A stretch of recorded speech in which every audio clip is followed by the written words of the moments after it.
Good afternoon. Another positive day of trade for the Australian share market. In fact, we're now in striking distance of a new all-time high. After today, we chimed up about 0.2%, finishing at 6,697 points, which is basically where we last sat last Wednesday.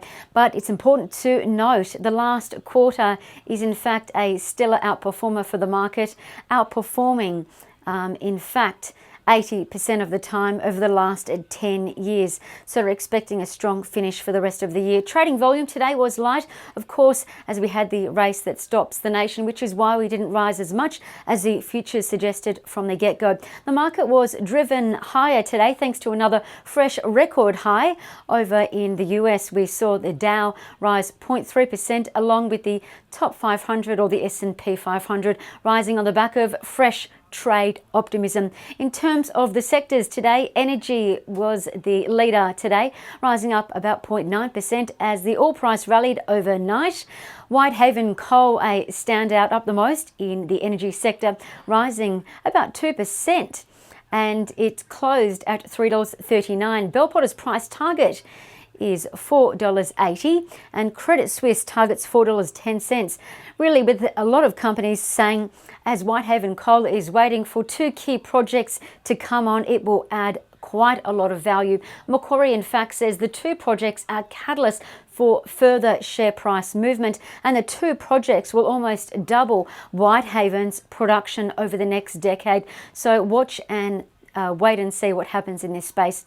The healthcare sector, consumer discretionaries and materials followed higher, with the miners or the heavyweights like BHP and Rio Tinto up over 1%. The leaderboard in terms of standout stocks today was led by the fund managers.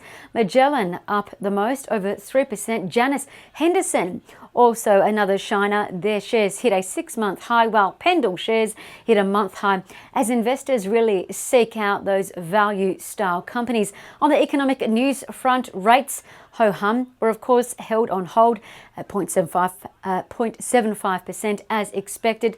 The RBA reiterated that the recent inflationary data was in line with expectations. Of course, that we learnt that the inflationary data ticked up to 1.7%. The RBA also noted inflation is expected to grow by about 2% next year and the year after, but it's still nowhere near the RBA's target of 2.5%, which is why Citi came out today saying that the RBA will cut rates again in February. Plus, the unemployment rate is expected to remain at the 5.2% level for some time before gradually falling to the 5% mark over the next 2 years. And of course, this is still not what the RBA wants.